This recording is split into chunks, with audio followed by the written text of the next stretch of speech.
Hey everybody, it's Emily, the Crazy Worm Lady. I don't know about you guys, but I am ready for a harvest today on the Urban Worm Bag version 2. This is the bag that we transferred contents of version 1 here once they came out with all the upgrades rather.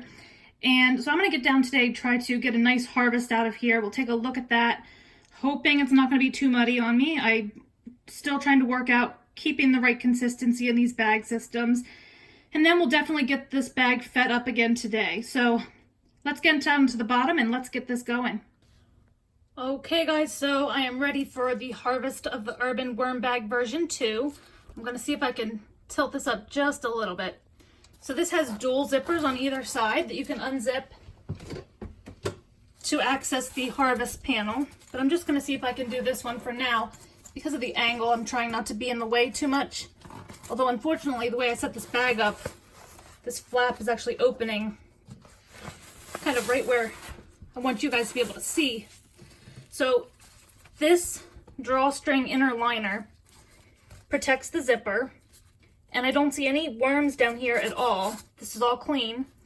So I'm just going to open this drawstring and we're going to let out some compost. Again, concerned about whether or not it's going to be too wet, but right now it's just flaking down in here beautifully. I see some of that newspaper falling through that I had put to protect the zipper when I first set this up. Lots of springtails, but all of my systems have springtails. But this is just fantastic what I'm getting out of here. I've been doing all these harvests and I'm really quite impressed. A few of these bits of newspaper I had put in here to protect the zipper when I transferred contents from version 1 into this version, which this is the only version still available. They made some upgrades with this harvest panel especially. And I see a few worms, but since I did transfer these contents from one bag to another bag, I'm sure that it was going to take the worms longer to move up to the feeding area at the top, so I'm not really worried about that.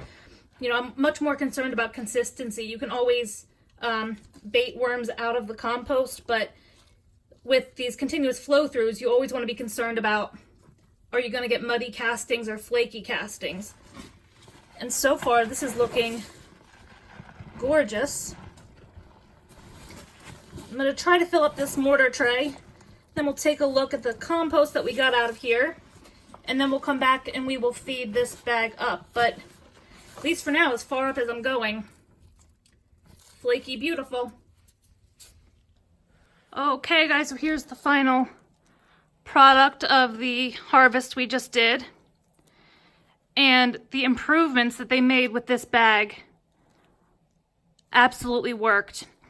Like I said, the reason I'm going to have some worms in here is because I transferred contents from one bag into another. So some of the top material did get mixed into the bottom. But all in all, really, there aren't a ton of worms. And I can easily bait them out or just let them go to the garden.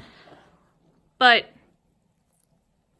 whereas my first harvest on version 1 was really wet, I think I finally kind of got the method down as far as maintaining a good moisture. And this chocolate muffin test, you squeeze, it holds its shape, but then it just crumbles right apart, and that's the perfect consistency of your compost.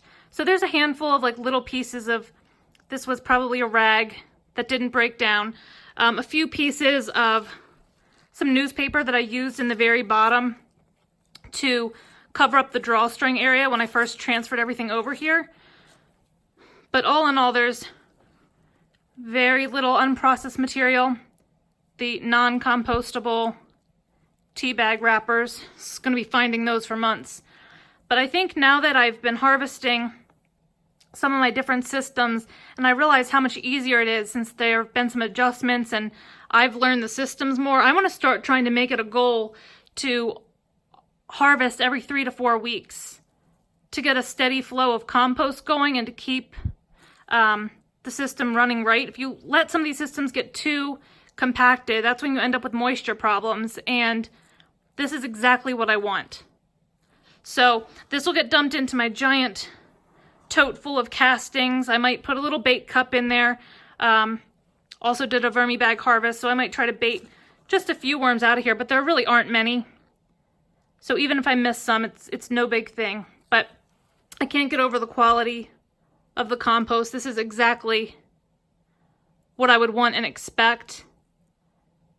And it is delivering. So let's hop over and feed the bin, and we'll bang down the level so we can start getting some more top feeding going, and the level will drop and we'll have more space to feed and continue to harvest going forward. But I can't say enough good things about the urban worm bag and the vermi bags, really. All of my bag systems I absolutely love. They're fantastic. So if you're ever interested in getting a urban worm bag, I have an affiliate link below. You can take a look, see what they have available. But I definitely recommend it. By far, the bag systems are my absolute favorite. So without further ado, let's hop over and get this bag fed. All right, so I'm going to pull back the cover here. We're going to hop in here and take a look, see how, if we can get the level to drop down the way it's supposed to and get these guys fed up. All right, so let's take a look here. See how the worms are looking. All of the food that's been in here is completely processed. But it looks quite good. I mean, everything is really finished in here, so I'll be able to continue to harvest this relatively frequently, I feel certain. I thought mounting the camera where I did was going to be good, but I think it's shaking a little bit. I apologize for that. I will get it right one of these days. But yeah, there's no sign of food anywhere, very little bedding even. So if you look here, the level's dropped. That's because they've been in here a while and they've been compacting the food as they eat it, but there's still some space in the bottom. And so what you do with these bag systems, you can't see what I'm doing, but I'm going to tell you, is you go on either side with your hands and you bang it. And you can do this multiple times. I'm not going to do it because it shakes everything, but I will do it a few times over the next couple of days. And when you bang it, it loosens up some of the compost, so it will fall back down to the bottom where it needs to be. But I mean, some people will stick their hand down. I just don't think that's necessary, so I'm not going to do that. But I do have a lot of food, a lot of bedding today. So I'm just going to put in a few handfuls of some dry cardboard, although it actually feels a little bit dry in here compared to what I'm used to. And the quality of that compost is showing me that even if I ran it a little bit more wet, these worms would be fine. The compost would still be nice. So I'm going to be a little bit light on the bedding because I'll also cover it up with some as well. But I do have 2 large bags of food today. They're actually still frozen. Partially, but it is a healthy amount of food here for sure. The other bag looks like it's coffee mainly. Yep, all coffee, which should be interesting because springtails potworms always seem to like coffee, and this isn't even going to break apart too much for me, so this should be interesting because there's going to be one big heap of water being kind of dissolved down into this bedding. So I am going to cover it up to make sure that it doesn't flood the bottom, although I don't think it would because coffee tends to dry out anyway, but you definitely want to be careful. It can heat up, but it also can dry out, so you just need to monitor it. But I'm going to put a little bit of bedding over the top of all of this. I think they're going to get into it really quickly, so I'm not overly worried about covering it really, really well, because I think before long it's already going to be worked into, so it shouldn't build up much of a smell. That's what's nice about these bag systems, that you can completely zip shut. You really don't have to worry too much about smells or bugs or anything like that. You'll have some minimal activity with those types of things.